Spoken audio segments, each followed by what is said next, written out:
The number you have reached, 911, has been changed to a non-published number. You're listening to UCW Radio.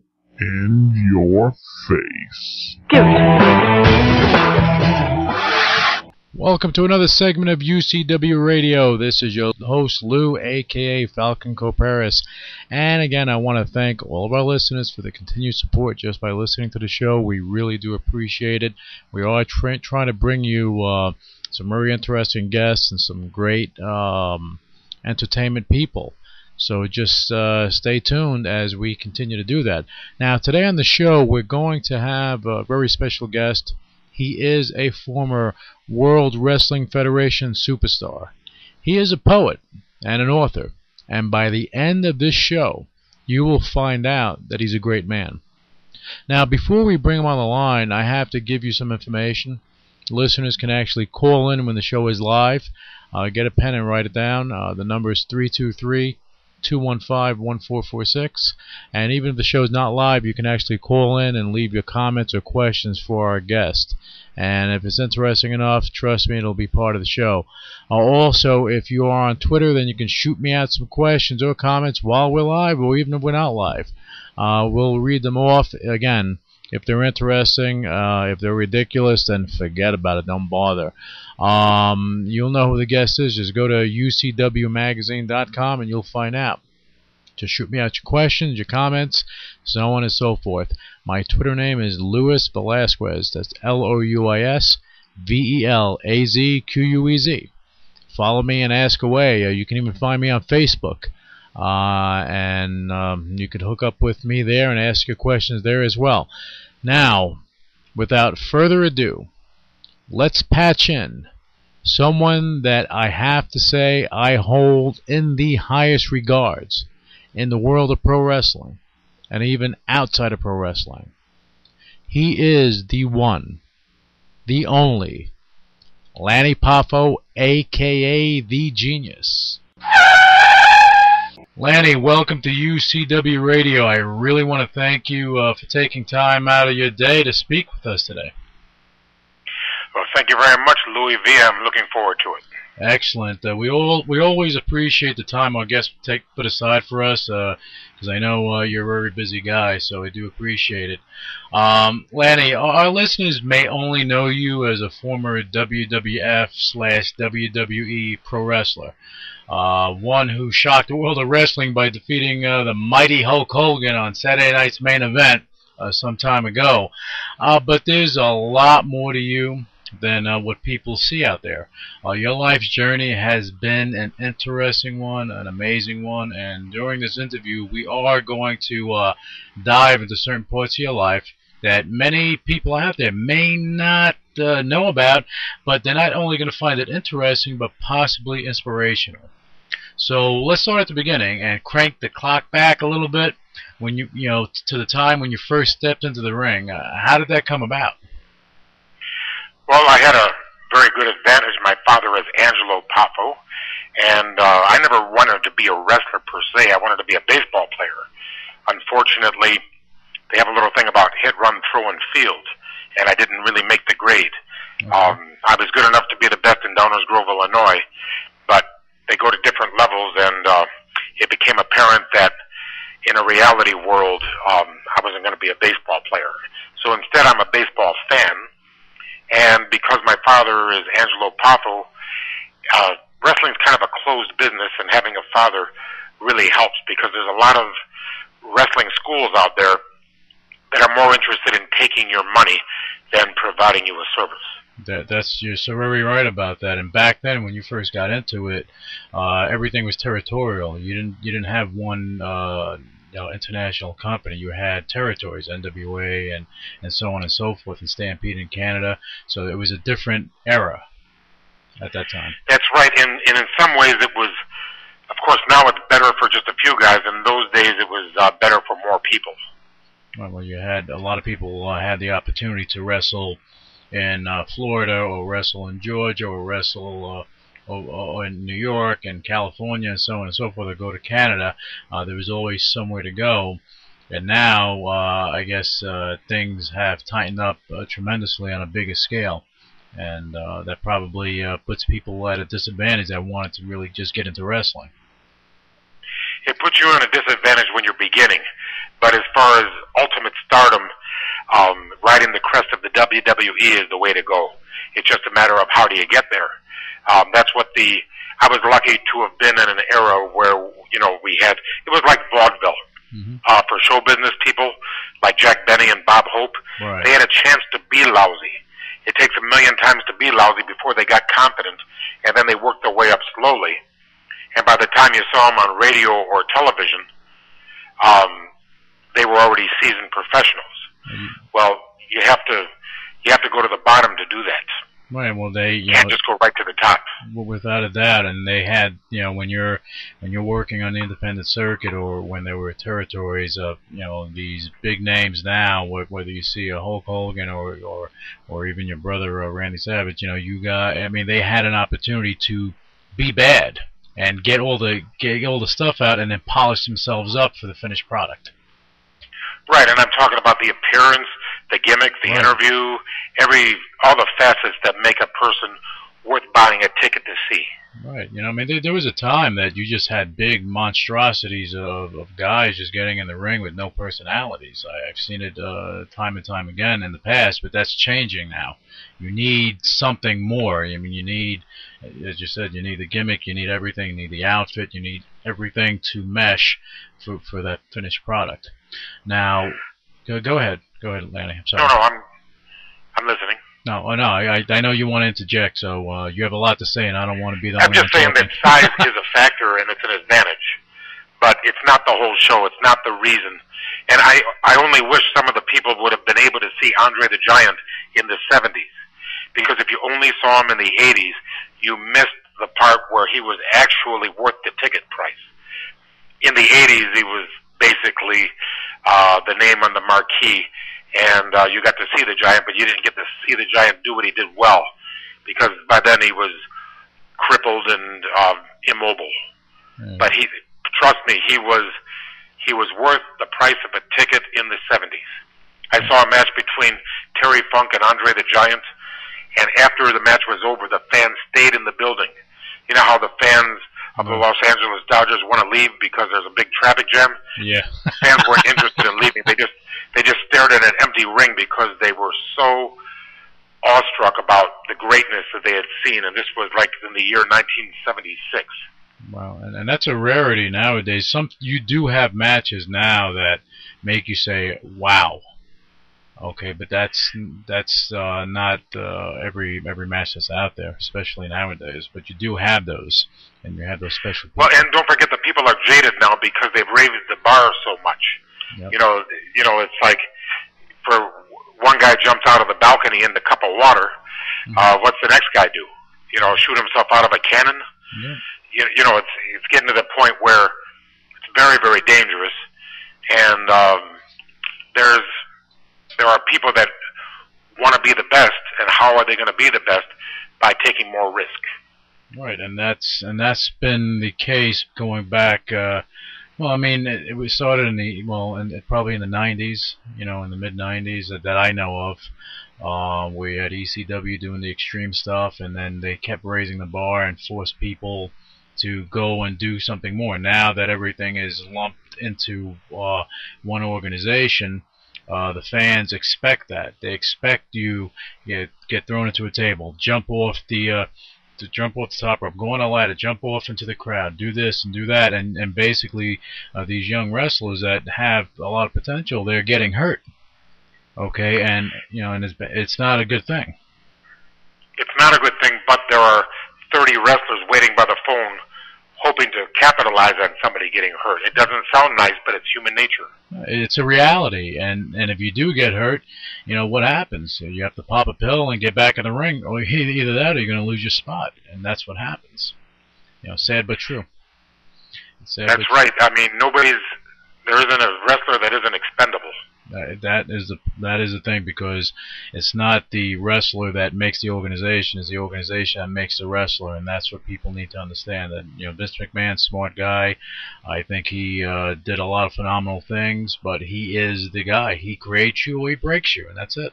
That's what it comes down to. Well, to give to give a little bit of an analogy, take a bucket and fill it full of water and stick your fist in past your elbow and then pull your elbow out.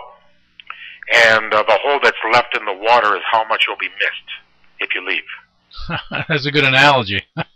I'm going to use that they for got some stuff.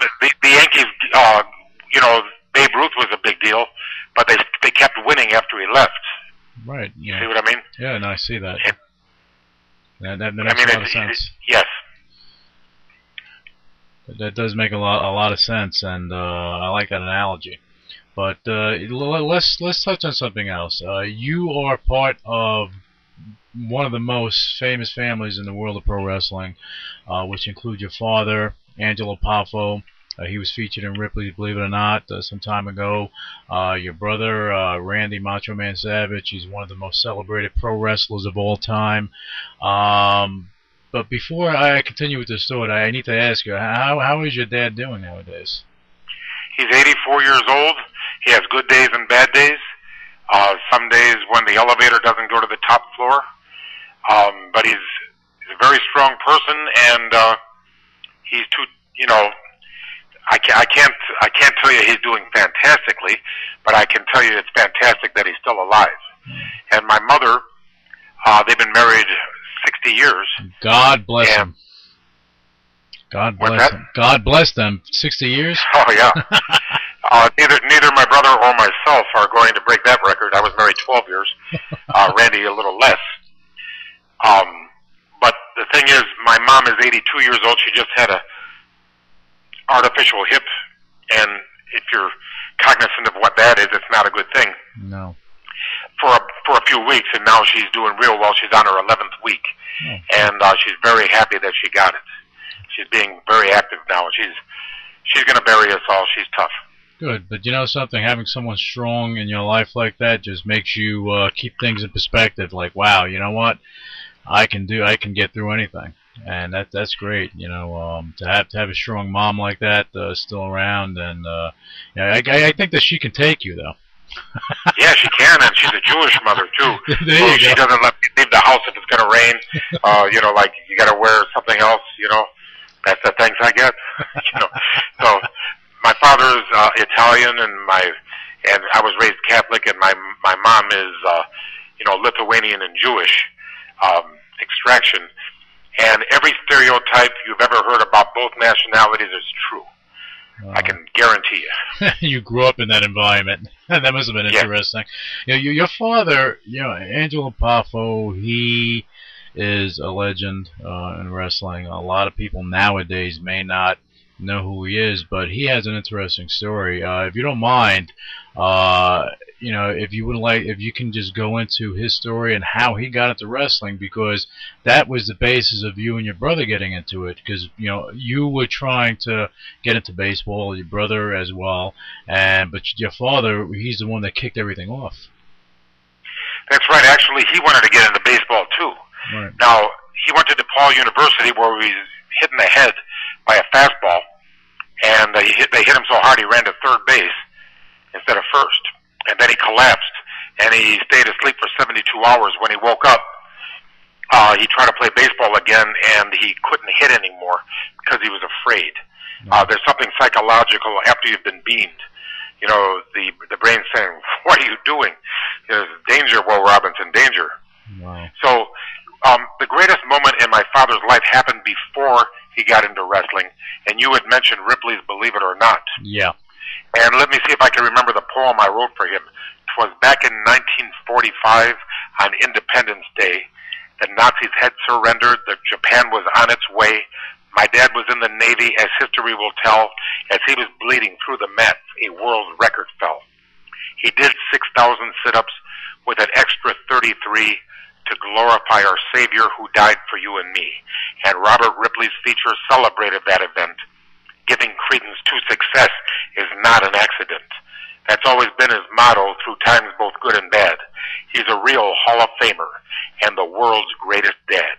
Oh, that's nice. That is a nice poem, but that is a great feat that he achieved. And I think that, it's interesting how sometimes in life, certain things that happen to you lead you to something else that you actually make your mark in.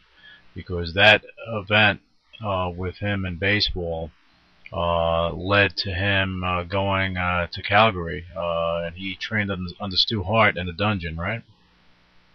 Yes, he had some experience there, and the moment I was born there, as a matter of fact, and I guess he was waiting for me to be born because 2 weeks later he was gone from Calgary forever, and he warned me the dungeon is no place to go. No, there's definitely no place to go. Yeah. There must be an easier route. Yeah, unless you want to get stretched out, that's about it. You know, that's what I recall. So anyway, I like my nose. I like breathing through it. But that's interesting. So then from there, I guess he headed over to Florida. Is that correct? Well, I mean, I can't give you the chronological geography, but I was raised in Downers Grove, Illinois, near Chicago. Mm-hmm. That's where he's from. Right. And he was able to utilize, of course, Ripley's Believe It or Not was the most syndicated cartoon in the world. Mm-hmm. And it's still pretty great, even though Robert Ripley's been dead all those years. It's still taken on a life of its own posthumously after Robert Ripley had died. So the reason he never changed his name to something more theatrical is because the name Angelo Poffo on Ripley's Believe It or Not gave him instant credibility whenever he went somewhere. Right. Oh, well, that makes a lot of sense. That makes and, you know, wrestling has everything except authenticity, and anytime you can make it more authentic, you should. Okay, well, that makes a lot of sense, because then there's really nothing to change, so that if you do leave wrestling, you still have your fame with you. Right. That's something that never leaves. You sign your name, that's your birth name, and that's how that goes. But when after that all transpired, he sprouted up. What was it? ICW, I believe. Well, that was in 1978, 1979. Right. That began, okay. And it ended in 1985.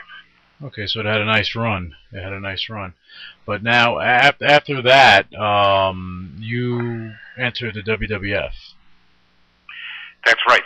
Okay, and who went first, your brother or you? Well, the thing is, they wanted my brother, mm-hmm. and they didn't even know about me, and I was just a throw-in. And Randy said, hey, they don't have any room on top or even in the middle. And I said, I don't care if I have to bring the jackets back, because I believe that water will seek its own level, and if I have any ability, they'll see it. Right. And in those days, there weren't that many places to go. So we went on the same day, Randy with the push and me in the sidelines, mm-hmm. and little by little, what I did was I concentrated on the paycheck and giving my best no matter what I had to do. Mm-hmm. And win, lose, or draw, I always tried to act like a winner. Mm-hmm. The next thing you know, 1989, and I get the break of my life, and I became the #1 nemesis of the great Hulk Hogan. And that was on the Saturday Night's Main Event. Actually, that wasn't at the Saturday Night's Main Event, but that was one of the big events that did transpire. But this was a whole series that transpired back then in '89. Oh yeah, the Saturday Night's Main Event was like a monthly NBC show, mm-hmm. and that was like the big deal of, you know. And I was very, and no matter what happens, you know, I don't want to be one of those guys that says, "What have you done for me lately?" Right. Even though it happened 20 years ago, even though Hulk Hogan hasn't done anything for me lately, I will never be done being appreciative to Hulk Hogan for choosing me to do that with. And that was, I guarantee you, he had the power, he had the say-so, mm-hmm. he had the politics, and it was his decision. And I'm telling you, I'm still grateful for it. Well, you know, that's a great attitude to have, Lanny. That's why you are you, and I'm going to get into that later. But, you know, a lot of people in the business, they don't show appreciation. Some people think that they're owed something, and this is why it makes me laugh when people speak so badly about Vince McMahon. But at the end of the day, you know, he's giving you an opportunity. So it's either you take it or you don't. And if it's not for you, you walk away. And he's not a babysitter, so if you happen to overdose, you can't go blaming him. I mean, people do. That's all I hear. Yeah. But, you know, you have a choice. Take it or don't take it. Right. If you take it, well, let me tell you what, I took it for 8 years. Mm-hmm. And all I got out of it was I was tremendously overpaid, and I got to go to every country in the world for free. Right. And I love to travel, and I don't like to pay for it. It's always a good way to travel. Right. Yeah. Let Vince take care of it. Well, yeah. Let's put it this way. Who signs my check is whose praise I sing. Right. And I think Vince McMahon is an excellent person. He's never smiled at me where I ever thought to myself, boy, that guy needs to floss. He's got spinach in his teeth. He's never had that. Mm-hmm. I've never seen one of his wrestling rings, even in Scranton, Pennsylvania, where there was lint on the canvas. And I'm saying that because sometimes I wrestle in independent shows, and there's plenty of lint on the canvas. Or duct tape holding the apron together. Right, and you know the reason that his rings are like that is because Vince insists on going first class all the way, and there are people that are in charge of keeping the ring clean, and there are people that are in charge of stooging on the people that fail to keep the ring clean, because they're either going to be chastised or fired. Right. And he wants what he wants. He wants a nice clean ring, whether it's, like I said, Paducah, Kentucky, Scranton, Pennsylvania, or Madison Square Garden. Well, you know something, that's why he was able to build such an organization. You know, he's giving the fans what they want. I mean, who wants to go pay? And you mentioned it earlier, you know, with fans and everything. You know, fans when they go to an event and they're paying for a ticket, like you said, with Andre the Giant, it was worth the price of admission. When a fan goes in and he's spending his hard-earned money on an event, they want to see the glitz, the glamour. They want to go Hollywood because you know what? That's probably the only time they're going to get there is when they go to an event like this. And what's the difference between, you know, we were at a very fine diner, but then there's fine dining. Right. You know, with tablecloth and candlelight and piano music. You know, I mean, it's the diner that we were at was excellent, and I'm not knocking it, but you know, you got different brands of show business, glitz, glamour, a Las Vegas show. I just got back from Las Vegas, and I said, "Wow, these guys are," you know, and trust me, they're being hurt by the recession too. But the product is still excellent. Well, you know, if you show a good product, you know, initially, yeah, you may be hurt by the recession nowadays, but if you're still putting out that good product, people will get wind of it, and things, you know, could progressively get better. But working, you know, the independent, I guess, independent wrestling market is tough. It really is tough because, you know, with WWE being the I guess the icon in wrestling shows, if you have an independent show, you're bringing over some names, so on and so forth. Yeah, you'll get fans coming in, but it's still tough. It's still tough. Well, our family promoted for all those years, and I can guarantee you things are, you know, nothing. But it's not just wrestling. Any entrepreneurship, any business startup, any initial public offering has got it's tough. It's going to be tough. Sure. And losing money is a bore. Okay, it's very boring to lose money, especially your own money. Yeah, that's to say the least. You know, that's the trouble with socialism. Eventually, you run out of other people's money. Yep. You know, but when the balance sheet is looking a little bit more red than black, that's when people quit. And that's when those are the people that really knock Vince McMahon, because Vince is in the trenches and not in the ivory tower. He's in there every day. You know, I don't knock success. Other interviews, I hear people knock success all the time. Well, there's no need to, because look, at the end of the day, you know, me being a businessman as well, I look at things plainly. Are you successful? I mean, If you've ever seen the movie American Gangster, there's a saying in there which I love, where he says, you know, you can either have enemies and be successful, or have a lot of friends and be unsuccessful. Your choice. You know, Right. and with McMahon, you know, he puts on a great show. He puts on he gives people what they're paying for, and that's the bottom line. And you know, people shouldn't knock him for that, no matter what happens. And you know, everybody has an opportunity to become a star. They're given the opportunity, they make it. You know, they make it. If not, then you should have a backup plan. Right. There's and you have to be flexible for opportunity. You know, let's just be oversimplification. You can't spend your way out of a recession, nationally or individually. If you're spending more money than you're taking in, you are living on some very dangerous thin ice. No, without a doubt. So, you know, to break it down for people, a person just starting out, my opinion is, no matter how little you're making, try to spend less. And if you do that, because success is not in one day, success is daily.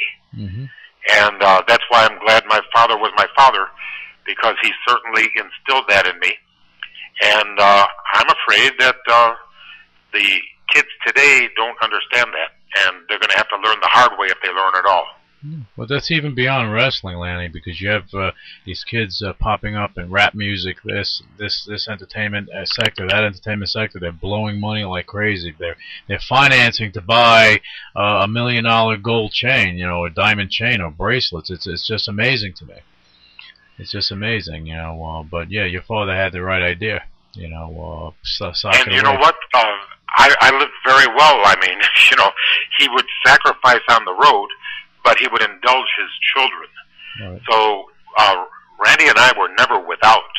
It's just that he didn't gamble, and he didn't have any habits that were... He was a very serious man that put his family first. And people like that, they don't get enough applause. I mean, there's no medal for it.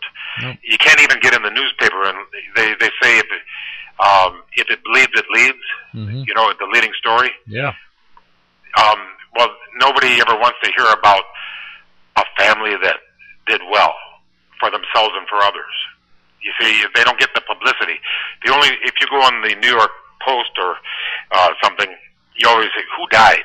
Who was killed? Who, you know, what guy was under pressure? Yeah. You know, that's the kind of stuff that sells newspapers. Well, that's what it comes down to with the media. You know, they have to put the dismal stuff or the negative news out there, and that's the way it is. I mean, I had a conversation with Edward Winterholder. He's a former Banditos biker. He was one of the leaders, and he was with that organization for 25 years. And we had a long discussion about outlaw biker clubs, for lack of a better word. And he told me, and we agreed, that you know the media paints such a picture about anything, and they make it look as bad as possible, so you get viewership or readership or whatever the case may be. But at the end of the day, you know, is that what you want to hear? Yeah. Right. Well, you know, evidently there's a market for it. Yeah. I think it was Thomas Jefferson that gave us freedom of speech and the Bill of Rights, freedom of press, and everything. But these men they're not ordained, Right. and sometimes they behave irresponsibly. Right. That's all I'm saying. Yeah. So, All right. and you have to get a couple of points of view before you can get to the truth. If it's like in politics, especially. No, without a doubt, because sometimes things just come out and people run for the gates, and that's about it. You know, but I think that we need to switch gears a little bit. I want to get into more about you and what you're doing, because you are a poet. You're an entrepreneur, and right now I think I want to talk about your poems. Before we get into the books and everything else, you've written a lot of poems for a lot of people, and you know, let's touch on that. Who did you write poems for during your beyond wrestling, outside of wrestling? Who have you written poems for? The police department. I got Fraternal Order of Police recognition for my poem for the policeman. I just recently wrote a poem for the Chicago White Sox because I was asked to and paid to. I wrote a poem for Ted Williams, the Boston Red Sox. Would you like to? What would you like to hear? Special Olympics first? You can read off whatever you want to read off if that's what you want to do. You're more than welcome to. Sure. Okay, well, it's called the Special Olympics, and there's something about that name. It's taking people off the bench and putting them back in the game. No one should ever be denied the chance to grab the center stage or share an honest, open smile for other boys and girls their age. For personal satisfaction or just having a little fun, the spirit of competition is the birthright of everyone. It's a very special moment when they pass the torch and run.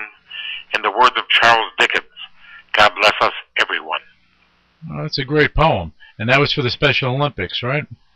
Yes. That's fantastic. And I did that while I was leaping Lanny for the World Wrestling Federation before I became the genius. They sent me to a Special Olympics activity in Connecticut, Avon, Connecticut, and they asked me to write a poem, and I did, and that was it. Oh, that's awesome. Now, you've written a lot of poems, but you are also an author, and you've written a few series of children's books. You have some out there. Let's talk about that. What do you have out there? Okay, well, the first one is Wrestling with Rhyme, published in 1988, before I became the genius. And half of it was some of the poems that I had already done on television, and the other half was poems that meant something to me. And then in 2004, White Bouquet Publishing and I teamed up, and it's called Limericks from the Heart and Lungs. 335 limericks, all about smoking. And 4,000 children start smoking every single day in North America, and in the absence of genuine leadership, they succumb to peer pressure. Well, I can't do anything about the 4,000 kids, but if I can save one child from smoking, which is the #1 cause of preventable death, then my life is not in vain. Now, also, statistically,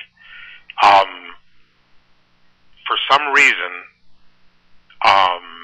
people that smoke, children that smoke, fall victim to 5 nightmares of youth, and that is bad grades, dropping out of school, drugs/alcohol, teenage pregnancy, and teenage suicide. Now, I can't say why. I don't know why. I have an idea why. That I believe that smoking is the crossroads of throwing up your hands and giving up, or letting your individuality become traveled by mobs. So I decided, I'm a divorced man, but my daughter is going to be 26 years old May 29th, and she doesn't smoke. Wow. And my wife and I must have done something right, because I see a lot of smokers out there growing up, and they start smoking, and it's hard to quit. So since 100% of my progeny is non-smoking, I think that gives me the right to call myself Lanny the non-smoking dad. There you go. And they put them in order, White Bouquet Publishing put them in order of reading levels. Like start out with kindergarten. Absorbent and yellow is he in his pineapple under the sea. The ocean's too wet for a lit cigarette, so SpongeBob is happy, smoke-free. Then it goes to middle school. When Columbus arrived on our shore, he discovered tobacco galore. The peace pipe was passed, although peace didn't last. The pipe killed more people than war. And then it goes to college level. When Sheila earned her Ph.D. with her boyfriend of equal degree, dissertations got tough, so they smoked off the cuff. How stupid can smart people be? A real estate mogul named Dave let cigarettes make him a slave. Location with smoke inhalation has led to his premature grave. So that's about 4 or 5 of them. There's 335 limericks in the book. Wow. I promise you, not a dirty word in my book. But there is a glossary of words that you may not know, so it's going to do a few things for you. It's going to improve your reading level. It's going to build your vocabulary, and it's going to hammer home the non-smoking message. Well, that's great, you know, because you have kids out there. Yeah, as you said, you know, some kids are easily swayed into doing bad things, smoking, drugs, things of that nature. So, you know, by reading your book or reading a poem, if that helps them, then fantastic. If you help one kid, as you said, if you help one kid, then you did a great job. And you're also known for showing up at schools to inspire children. And you've done that a number of times during your lifetime. That's right. I've done a lot of that. As a matter of fact, because of my website, LannyPoffo.com, I get invitations all the time to come to Boys and Girls Clubs, come to schools, churches, organizations, everything. I'm excited to do it.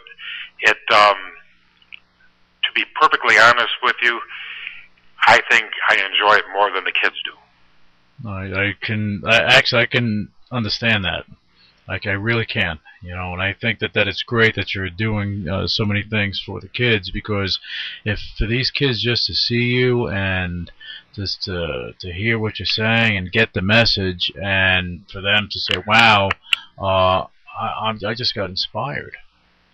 And by doing something like that, you know, I think you're doing a service not only for the kids, but for this country. Well, thank you. And December 28th, I'm going to be 55 years old. But there's no guarantee that I'm going to reach that mark, because, you know, the old must die, the young may die, and we never know the moment. So we don't know how long we have. So, I mean, George Eliot wrote a poem that inspired me. His real name was Marianne Evans, and in the 19th century, a woman couldn't be taken seriously in the world of poetry.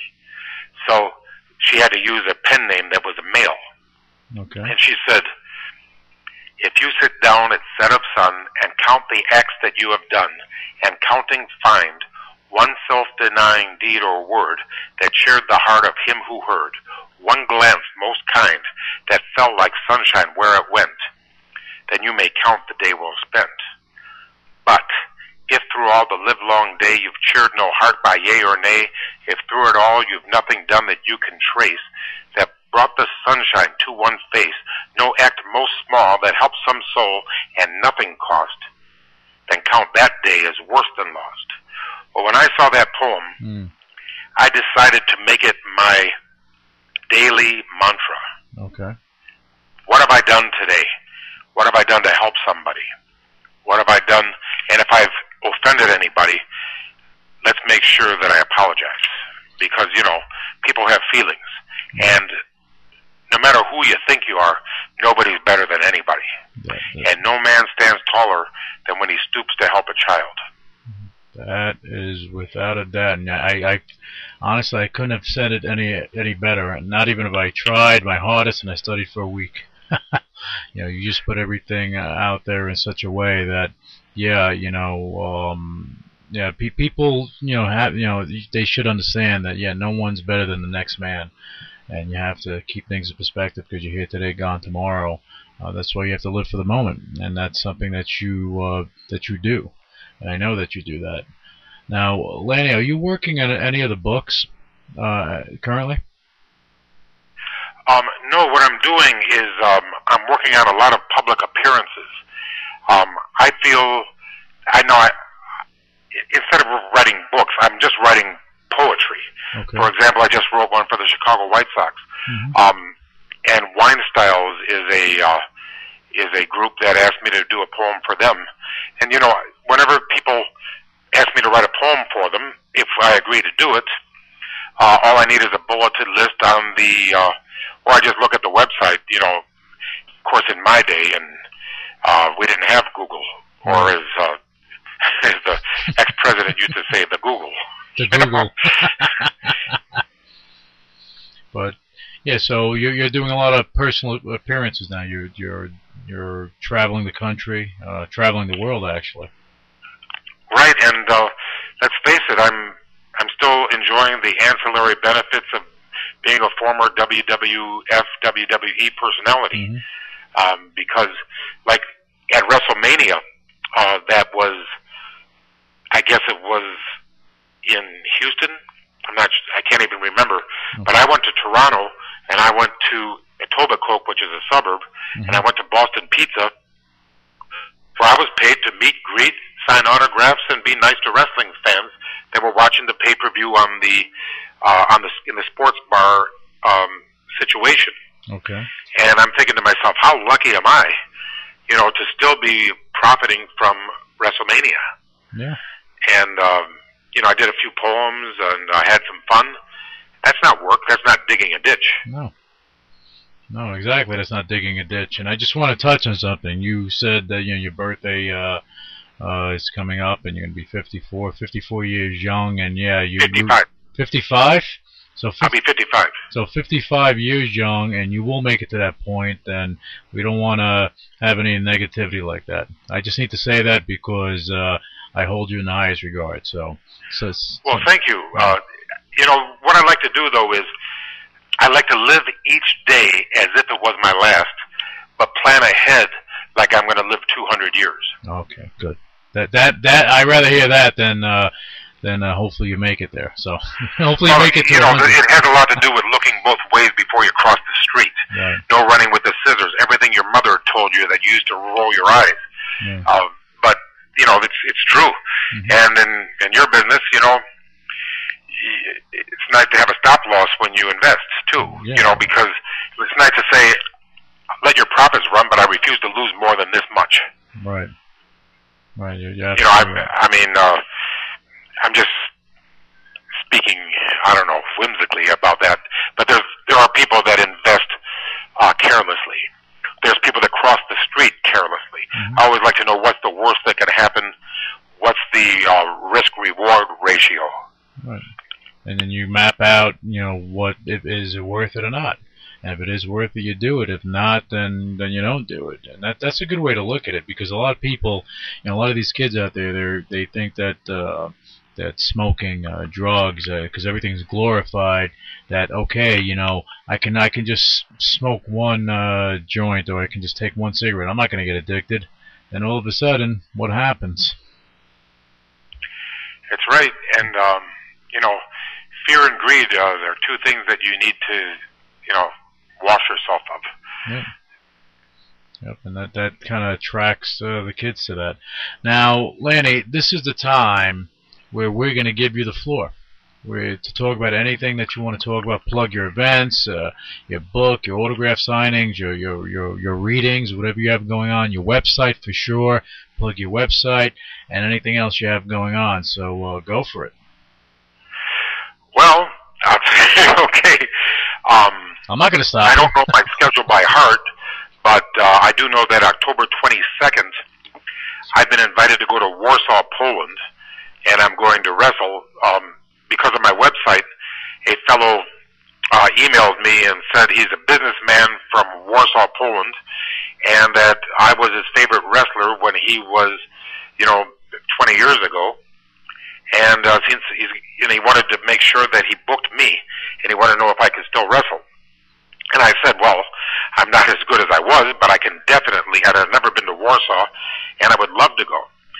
And believe it or not, I'm going to be in Warsaw on October 22nd, and I have that memorized because I've never been there, and I think that's fantastic that I get to go. November 14th, I remember, I am going to Chicago for a fan fest. All I have to do is sign autographs, which I love to do. Right. November 28th, I'm going to the south of France, and it's going to be in Cannes, where they have those movie, festivals. Right.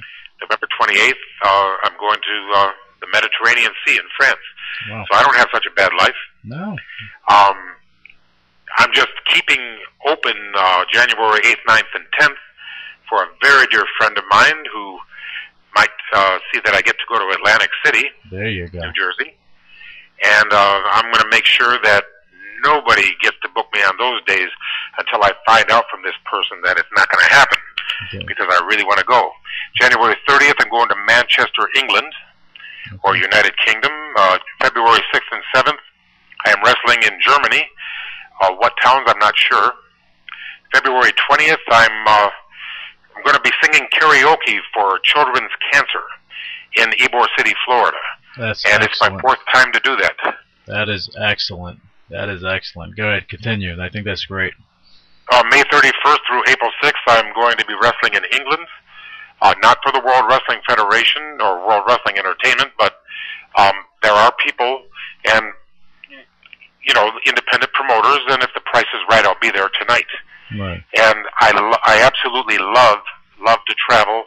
I love meeting people. I'm very, very nice to the fans.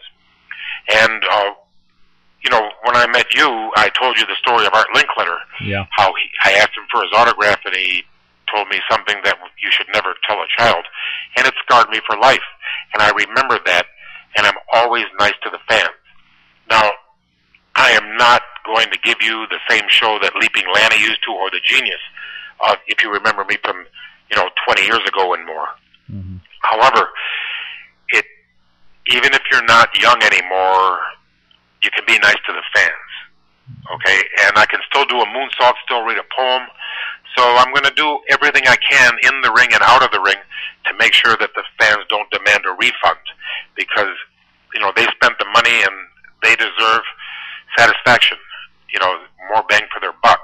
I've always felt that way, that if you don't give the fans everything you can, then you've picked their pocket, you've shortchanged them. Mm-hmm. It's the same as stealing. That's absolutely correct. And, I mean, you are a true professional, without a doubt. Well, I appreciate that, and it's just walk a mile in the other guy's shoe. Mm-hmm. You know, there are things that he can spend money on, but he chose to come see you, mm-hmm. and the number one thing you have to do is show up. Oh. You know, that's the worst thing you can do, is not show up. Yeah. And some people, you're a promoter. You've had no shows in the past? It happens. It happens. I was recently on a tour of the Maritimes, Nova Scotia, Prince Edward Island, mm-hmm. New Brunswick, and I was getting along really well with the promoter, and he said, "Oh man, this guy isn't going to be here." So I said, "Well, I guarantee you there's not going to be a riot at the box office, no matter what it is." Mm-hmm. So, in other words, and I said, just announce it at the beginning. Anybody wants their money back and get it back, and nobody got it back. I'm not going to mention the wrestler's name. I don't want to give him any publicity. No, but the thing is, I don't blame you, but I can imagine. But go ahead. well, the thing is, in my life, I promise you, I've never missed a booking. Mm-hmm. I take them very seriously. I always get to the airport before I'm supposed to go home. You know, I'd rather be bored than stressed. Okay. Oh yeah, without a doubt. You know, I mean, you your last flight out when you were in New York, you were the airport about 2 hours earlier. Right, and then I could, you know, overeat and walk around and get my face slapped by some beautiful woman. There you go. But as long as you get your thing in first, that's okay, I guess. No. I wonder what you meant by that. I can only think of the... Anyway. Well, what about your website? Where can people, if any promoters out there that are listening to this interview, or any organizations that want Leaping Lanny Poffo, the Genius, to come to their event, to be or headline their show anywhere around the world. He loves to travel, so anywhere around the world he's willing to go. Lanny, why don't you just tell them how they can get in touch with you? Okay, just go on LannyPoffo.com, and there's contact information, and I read all my email and I answer all my email, unless it's vulgar, unless it gets to be a pain, and by that I mean same person asking, you know, like too many times the same questions. Sometimes I've had to block a few people, as you can imagine. Oh, I could but imagine. I give everybody the benefit of the doubt. I type about 100 words a minute.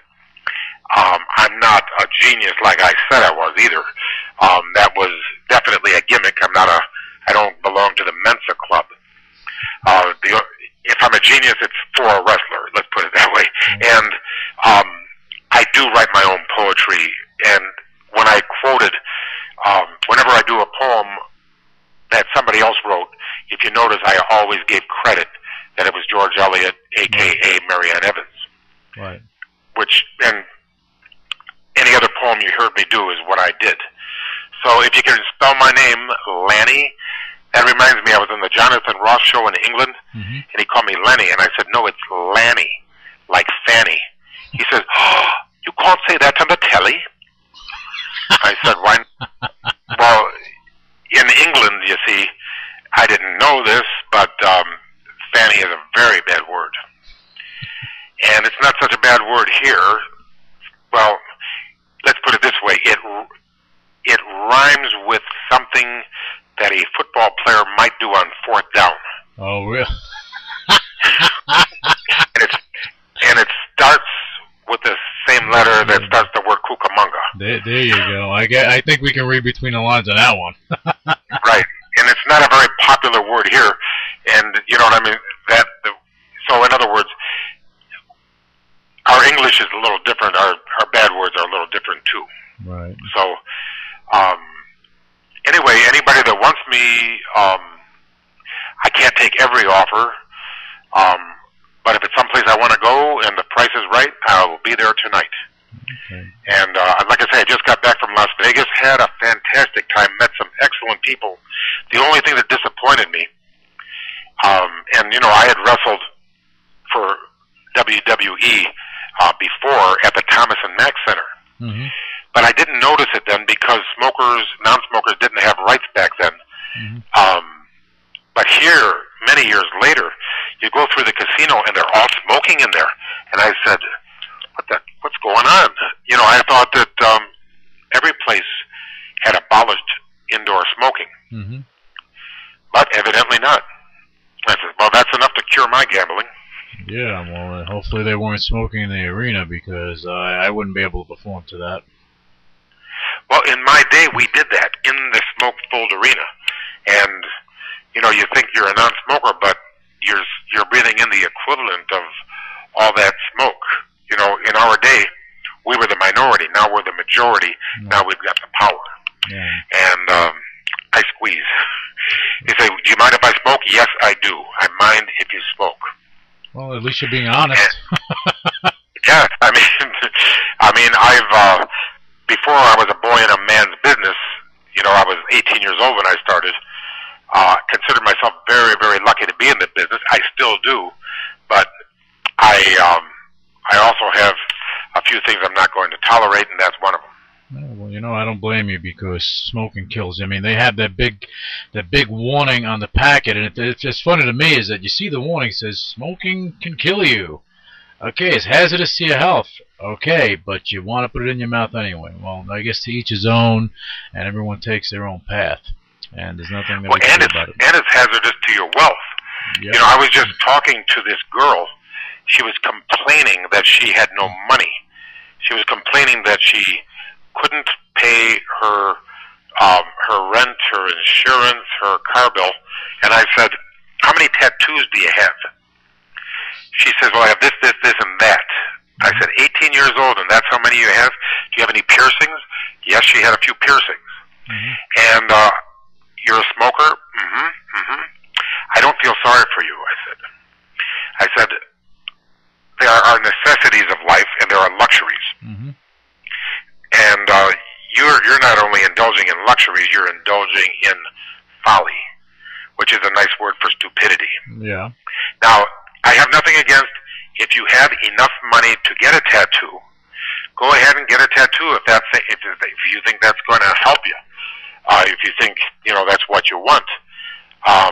However, if you can't pay your rent or your mortgage or your insurance or your necessities or your food, don't come crying to me because you've thrown your money away on some nonsense.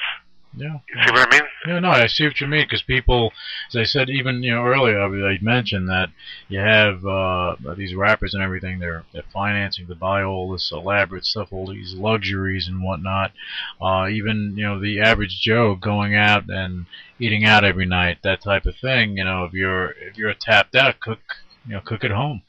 You have to conserve your money. And that's what it comes down to. Smoking, $8, $10. I don't even know what cigarettes go for, but I know last I saw it was like $8, $9, something like that. And if you're smoking 2-3 times, 2-3 packs a week, it adds up. It adds up. And there are better things to spend your money on. It's the slow drip that's going to eventually drown you. Yeah, sooner or later. Lanny, what I'm about to say, and I do mean this, it comes from the heart. You are one of the most genuine people that I've come across in the world of wrestling, and trust me, I've come across some doozies. But what you do for the children, it makes you a great person outside the squared circle. And in short, I have to say that it is an honor not only to know you, but to have the opportunity to have you on the show, and that comes from the heart. Well, el gusto es mío, señor. I met you on June 11th, and I have never enjoyed more thoroughly a conversation, and I asked you a lot of questions because I'm very, very interested in what you do and what you're about, because I want to apply it to what I do and what I'm about. And it's very rare when I could be so enlightened at one time, because I don't know if you want to go into what I was asking you, but it was about your profession, and investments and things like that, and I have a lot to learn. And, I was picking your brain, and you were very, very nice about it. And another thing, you were always punctual. You did what you said you were going to do, and so many people do not. Now, it seems like that should be a no-brainer, like it should be all the time. But trust me, it's rare. It's too rare. You see what I mean? Yeah, I see what you mean. I appreciate the kind words, but again, you're the one out there in the trenches doing your thing, and for me, what you're doing, I mean, you're out there getting your name out there and continuing to do what you do in the wrestling world, but that's part of your motivation. You helping the kids puts you on top of the heap, and a lot of people don't do that, and that's one of the reasons why I hold you in that high regard. And that's not something you asked me for. That's something that you actually earned from me. So, I appreciate it, and let me tell you what, I feel the same way about you, sir. Senor Velazquez, you are top drawer in my opinion. Thank you so much, and I appreciate it. I want our listeners to visit Lanny Poffo's website at www.lannypoffo.com.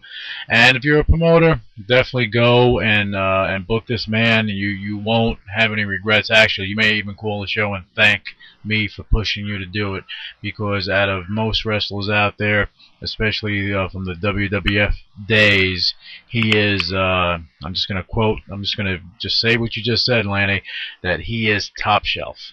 Okay, and that's what it comes down to. So keep tabs on him, because beyond wrestling, he has a lot of other things going on, his appearances, everything, and you can find everything on his website. And Lanny, thank you once again, and I want you to enjoy the rest of your weekend, my friend, and I will speak to you soon.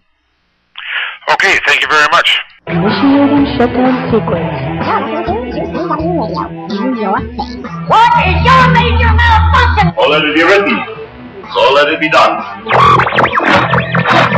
Ladies and gentlemen, my mother thanks you, my father thanks you, my sister thanks you, and I thank you.